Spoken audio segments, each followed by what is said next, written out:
Beyond the gates, spoilers tease that beneath the gilded facade of the Dupree estate lies a dynasty more intricate and fragile than anyone could imagine.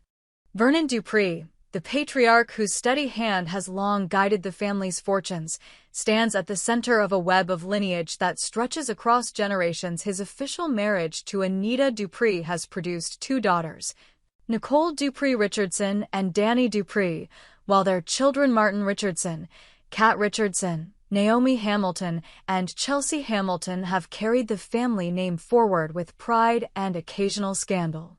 Even beyond them, two great-grandchildren, Tyrell Richardson and Samantha Richardson, laugh and play under the summer sun, blissfully unaware of the secrets that bubble beneath the estate's manicured lawns.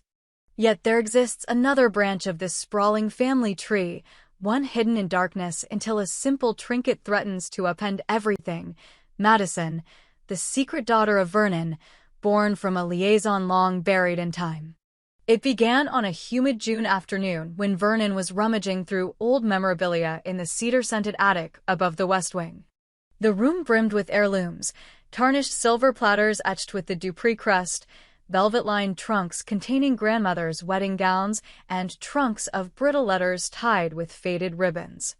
Vernon reached into a dusty cedar chest labeled Anita's Treasures, only to find it misfiled. It was far too large for a young girl's keepsakes.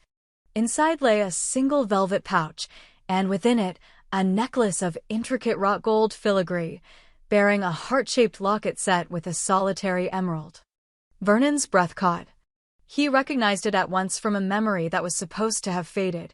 He had given that very necklace to a young woman nearly 3 decades earlier, a brief but passionate affair before he met Anita, woman whose name he had thought buried beneath the years. His pulse pounded as he traced the delicate pattern of vines entwining the locket, recalling the night he pressed it into her palm beneath a canopy of Spanish moss, promising her a place in his heart even if fate forbade a public union. As he held the locket, his mind zipped through time memories of her laugh, soft as a breeze through the magnolias, the way her dark hair fell across her collarbone as they danced in a moonlit meadow, the final, wrenching morning when they parted, each convinced they would never see the other again. He had believed she had moved away, that their connection was lost to the currents of life. Yet here lay evidence that she had borne his child, and that child Madison roamed the world with a secret inheritance waiting to be claimed. Vernon's hands trembled. He closed the chest and descended the narrow stairs, the locket burning like a brand in his coat pocket. Downstairs, the grand foyer shimmered with afternoon light, aristocratic portraits presiding over the marble floors. Nicole, Vernon's elder daughter, was rehearsing lines for an upcoming political fundraiser, her voice carrying confidence and poise. Danny, her younger sister, flitted between guests with practiced charm, ensuring that every glass remained brimming and every conversation steered toward the right kind of gossip. Vernon watched them for a moment, his heart aching at how little they suspected of the storm about to break. He cleared his throat, drawing their attention. "I'd like a moment with you both," he said gently, leading them into his study, a wood-paneled sanctuary lined with books that counted their wear by decades. He closed the heavy door and removed the locket from his pocket, placing it on the polished mahogany desk. Nicole and Danny exchanged puzzled glances. "What is that, Father?" Nicole asked, leaning forward to examine the heirloom. Danny's eyes widened at the sight of the engraved initials V.D. on the locket's reverse, a flourish Vernon had personally etched years ago. "It belonged to someone I loved long before either of you were born," Vernon began, his voice thick with emotion. "I thought that chapter of my life was closed. But today I found this in the attic, and it led me to a realization I can no longer ignore." He paused, gathering his courage. "I have a daughter I never knew, Madison." Shock crackled in the room. Nicole's face paled, as though the walls themselves had tilted. Danny's eyes flickered between the locket and their father, doubt and curiosity warring in her expression. Vernon continued, voice edged with remorse and urgency. Her mother kept her hidden, convinced it was for Madison's safety and the family's reputation. But Madison has grown up believing she is nothing more than an orphan. The locket was her only inheritance, a symbol that her birthright belongs here, among us. He explained how the velvet pouch had ended up among Anita's possessions. Anita herself had safeguarded it, having discovered it in her own childhood keepsakes, never knowing its true origin. Vernon's revelation sent ripples through Nicole and Danny, as they each processed the implications. A half-sister they had never known, a branch of their family denied recognition. That evening, under a chandelier's soft glow, Vernon confronted Anita in the rose garden where they had first exchanged vows nearly 40 years ago. The air was thick with the fragrance of jasmine, petals drifting on a gentle breeze. Anita stood in her silk dressing gown, surprise etched across her features as Vernon produced the locket. "Do you recognize this?" he asked, his tone hushed but insistent. Anita's hand flew to her throat as tears welled in her eyes. She remembered the night she had found the velvet pouch hidden in an old trunk. Her own instinct had been to protect Vernon's secrets, to keep the innocence of her daughters intact. She had placed it aside, intending to ask but never finding the courage. Now, facing the truth, she nodded, voice trembling. "Yes, I found it when Nicole was small. I was afraid it belonged to another woman, that bringing it up would unravel everything we built together." She looked up at Vernon, anguish in her gaze. "I'm so sorry." He took her hand, the weight of his next words anchoring their bond even as it threatened to fracture it. "We must find Madison," he said. "And we must tell her everything, me mistakes, her mother's choices, and the love I feel for her even now." Anita nodded, determination replacing tears. The two of them, united by decades of shared history, resolved to uncover Madison's world, her identity, her life, the secret token that linked them across years and silence. Meanwhile, in the nearby city, Madison walked through a bustling street market, oblivious to the seismic shift unfolding in the Dupree estate. She was a photographer by trade, her keen eye capturing human stories for a local magazine. Around her neck hung the locket on a simple chain, its emerald glinting in the afternoon sun. To Madison, it was a talisman, a comfort against a life marked by uncertainty and abandonment. She suspected nothing of its true provenance, believing it a cherished keepsake passed down from her mother, who died when Madison was just 5. Her childhood memories were veiled in mist snatches of lullabies, a woman's whisper that she was loved, and the cold hospital corridors where she had said goodbye. Since then, Madison had created her own story arc. From foster homes to art school, she had forged a resilient identity defined by independence and creativity. As Madison paused to adjust her camera settings, she noticed an elderly man watching her from across the street, his eyes fixed on the necklace. He approached, offering a gentle smile. "Excuse me, miss," he said, voice warm and slightly raspy. "I couldn't help noticing your locket. It's a rare piece. Are you a jewelry collector?" Madison tilted her head, curious but guarded. "My mother gave it to me. It's family, I guess." The man's expression softened. "Family heirlooms have a way of finding us." He produced a business card, an antique dealer specializing in period pieces. "If you ever decide to learn more about its origins, come visit me." Madison pocketed the card, intrigued but non-committal. As the man turned away, she felt a chill run down her spine, as if destiny itself had intruded on her ordinary day.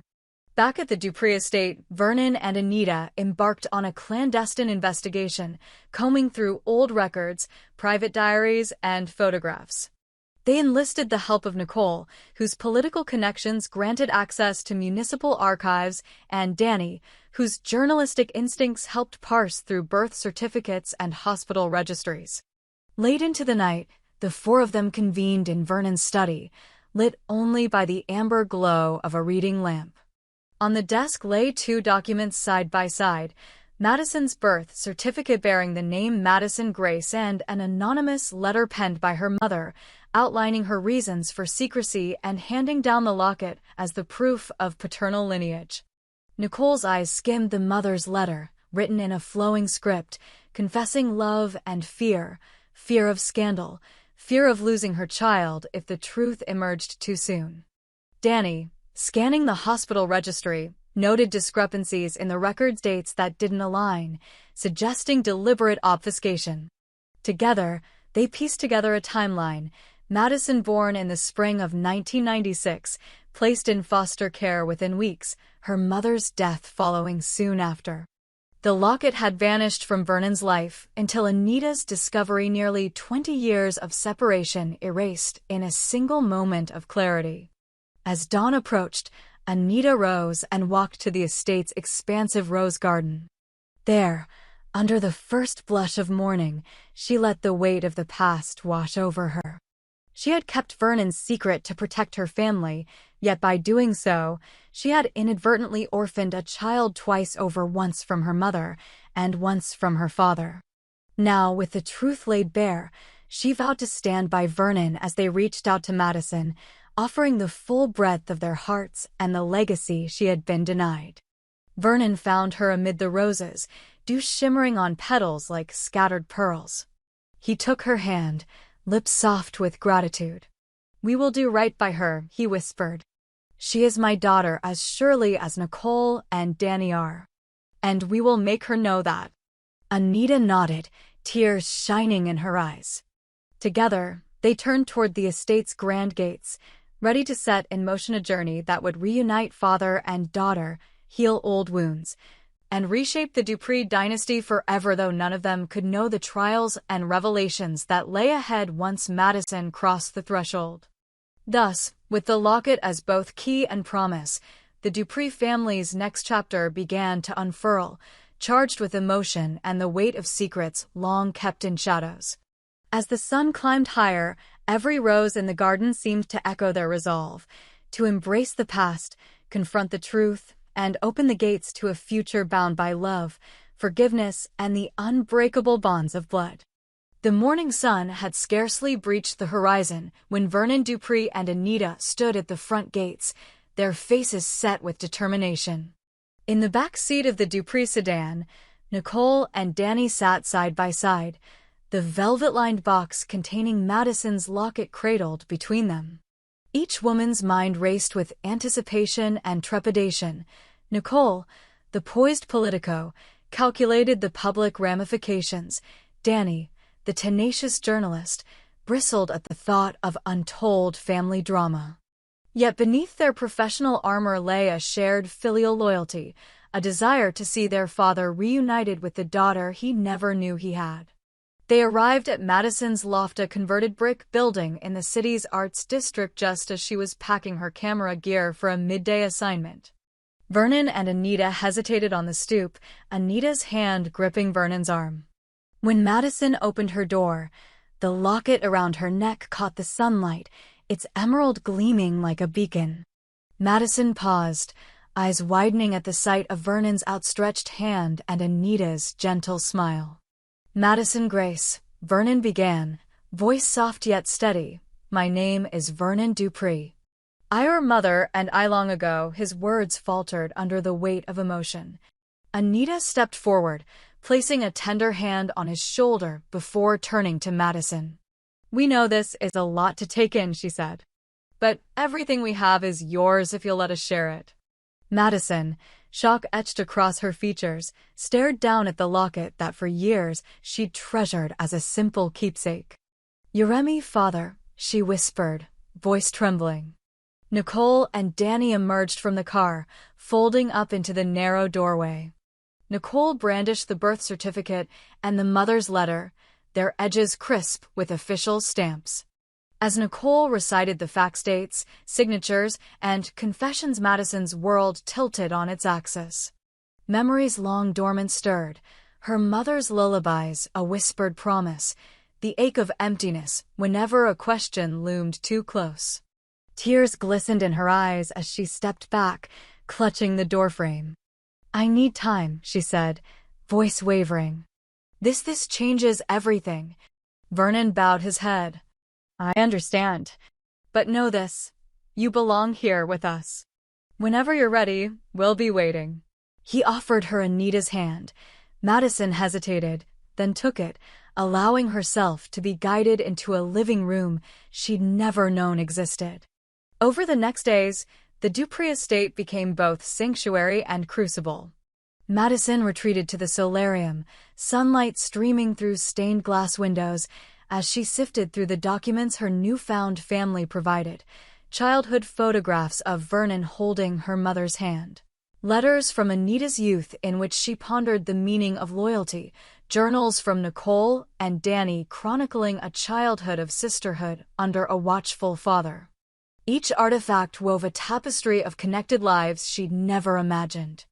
Meanwhile, word of Madison's existence rippled through the branches of the Dupree lineage. Martin Richardson, upon learning of his cousin's introduction to the family, sensed both opportunity and peril. As he strode into the estate's grand hall, where Madison sat in quiet reflection, Martin's eyes glinted. He extended a formal welcome. "As your cousin, I'm honored to have you among us." His tone was measured, yet beneath the courtesy lay a calculation. Madison's arrival could shift the balance of power in the family business, potentially diluting his own inheritance. Kat Richardson, restless at the prospect of another family upheaval, arrived with legal papers in hand, a drafted amendment to Vernon's will ensuring Madison's equitable place in the family trust. She offered it with the crisp, professional detachment she displayed as an attorney. "I prepared this in case your father wished to provide for you," she said. Naomi Hamilton, ever the mediator, brought flowers and a cup of tea, a soothing gesture to temper the legal formality. Chelsea Hamilton, camera poised, began documenting every smile, every tear, as she envisioned a feature article on this extraordinary reunion. Young Tyrell Richardson and Samantha Richardson, 2 and 3 years old, respectively peered at Madison through the drawing room banister. Their innocent curiosity mirrored the family's collective wonder. Madison, mustering warmth, knelt to their level and offered Samantha the locket. "Do you like necklaces?" she asked. Samantha giggled, jaws gapped in delight, and slipped the chain over her head. Tyrell toddled forward, captivated by the emerald sparkle, and Madison ruffled his hair. In that moment, she glimpsed the heart of this sprawling family, connection, vulnerability, and the unbridled hope that comes when new bonds form. As the evening drew near, Vernon hosted an intimate dinner on the terrace. Candles flickered beside polished silverware, and the scent of jasmine mingled with the sea breeze. Guests included Nicole, Danny, Martin, Kat, Naomi, and Chelsea, each bearing their own emotions: pride, jealousy, apprehension, and exhilaration. Vernon raised a toast, voice unsteady with gratitude. "To family," he declared. "To the ties we know and those we've yet to discover." Glasses clinked, and Madison accepted her first sip of champagne, a symbol of her official welcome. But beneath the convivial veneer, fault lines trembled. Martin seized Vernon's attention after the toast, pulling him aside to question the impact on the family's fortune. "Dad, how will this affect my stake in Dupree Industries?" he asked, voice low. Vernon clasped Martin's shoulder. "Our prosperity doesn't hinge on percentages, son. It rests on unity." Martin's jaw clenched. Unity was an ideal he'd long since sidelined in pursuit of ambition. Meanwhile, Kat cornered Nicole in the greenhouse. "We must formalize Madison's status," she whispered. Nicole nodded, but her political instincts bristled at the potential scandal opponents could spin Madison's emergence as a cover-up. "We'll need to craft a narrative," Nicole murmured. "One that celebrates family without inviting controversy." Kat agreed, but Naomi overheard and shot them a frown. She believed transparency, though messy, was the only path to genuine healing. In the house's quiet corners, Danny and Chelsea plotted their next moves. Danny, sensing a major story, discussed the ethical line between journalism and family loyalty. Chelsea, ever the influencer, mused on the content possibilities. An exclusive behind-the-scenes look at a diplomatic reunion. Danny countered, "This isn't a media stunt, this is real people's lives." Their banter underscored the tension between modifying the narrative and preserving its sanctity. That night, Madison retreated to the nursery where Tyrell and Samantha slept beneath mobiles of paper cranes. She lay on the floor, the locket in her palm, its weight in gold and memory anchoring her. In the silence, she reflected on the whirlwind of a week, the four women she now called sisters: Nicole, Danny, Kat, and Naomi, each extending an armored kind of compassion, two toddlers who offered unfiltered adoration, and a father whose quiet strength she was only beginning to comprehend. In her heart stirred both gratitude and grief, gratitude for this second chance at family, and grief for the years lost to secrecy. Morning brought a knock at her door.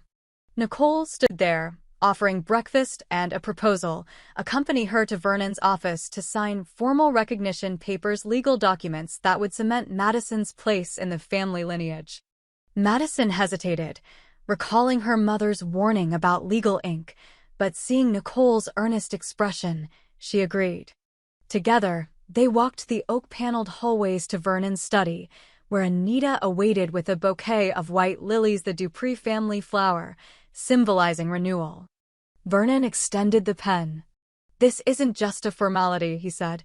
"It's my promise that you are my daughter in every way that matters." Madison took the pen, hands steady now with resolve, and signed. The document glowed with significance under the brass desk lamp. As her signature dried, Nicole clasped her hand, eyes shimmering. Outside, birds rose from the magnolia trees in triumphant song, a natural benediction to this newly formed bond. In the days that followed, life settled into a careful rhythm. Madison shadowed Nicole at a fundraising gala, learning the art of diplomacy, accompanied Danny on a reporting assignment, discovering the power of storytelling, attended Kat's courtroom hearing as legal counsel argued the recognition decree, and joined Naomi at a charity luncheon, hearing whispered praise of her bravery. Chelsea continued to document every milestone, her social media posts a chorus of support and celebration. Yet not all responded with applause. Martin, chafing at the altered inheritance, began meeting in private with Bill Hamilton, Anita's cousin by marriage, and a formidable Alito explore business restructurings that might diminish Madison's stake. Martin argued for an integrity clause in the family trust, ostensibly to protect Dupree Industries, but in practice to limit new beneficiaries. Bill, ever the pragmatist, cautioned that the optics of such a move could spark litigious backlash. As Martin pressed the issue, seeds of discord deepened between the cousins. At the estate's annual summer fete, a grand open house beneath swathes of bunting and lanterns, tension finally surfaced. Vernon, radiant as the hosts of yesteryear, welcomed guests including city dignitaries, old friends, and members of the press into the sprawling lawns. Madison moved among them like a debutante, her locket tucked beneath her neckline. As she approached the stage to offer a short speech of gratitude, Martin intercepted her, pulling her aside. "You don't belong here," he hissed. "This place is ours. You're a stranger, a newcomer. I won't let you dilute what our ancestors built." His words struck Madison like ice. She steadied her breath and looked him in the eye. "My mother built everything I am," she said quietly. "And my father's love built this." She lifted the locket. "No one can erase that." Martin glanced at the arriving press and, without another word, melted into the crowd. Madison took the stage, voice unwavering as she addressed the guests. "Family is not only who shares our blood, but who shares our journey. Today, I step into that journey with my father, my sisters, and every hand that welcomes me." Applause cracked like thunder across the lawns, and Vernon's eyes glistened with pride. Later, as dusk wrapped the fete in violet shadows, Nicole and Danny found Martin alone beneath a magnolia tree, arms folded. You owe her an apology, Nicole said bluntly. She's your cousin. Danny nodded, adding, we're all learning, so try to keep up. Martin's posture softened. Grudging respect flickered in his gaze. I'll consider it, he muttered and walked away. Under the buffet tent, Naomi and Chelsea conspired to protect Madison from further family politics. Naomi proposed creating a foundation in Madison's name focusing on arts education for underprivileged youth. Chelsea instantly saw the media potential, a positive story that unites us all. Madison, overhearing their whisper, smiled. I'd like that, she said. To give back what I've received. By the end of the night, as lanterns dimmed and guests strolled through the moonlit gardens, the Dupree estate pulsed with a renewed sense of purpose. Vernon and Anita walked hand in hand, their faces serene. We did right by her, Anita whispered. Vernon squeezed her hand. And we did right by ourselves. Inside, Madison, Nicole, Danny, Kat, Naomi, and Chelsea formed a circle beneath the magnolias, each placing a hand on the locket as though it were the very heart of their extended family. Tyrell and Samantha, bleary-eyed from sleep's pull, wandered into the gathering, and altogether they embodied the resilient promise of a dynasty reborn. Though challenges still lingered, the quiet machinations of Martin Richardson, the delicate dance between public perception and private bonds, and the ever-present shadows of the past, the Dupree family had taken its first steps toward unity. With Madison's rightful place secured, the estate's gates stood open not as sentinel barriers, but as welcoming portals to a future defined by truth, love, and an unbreakable chain of generations brought together at last.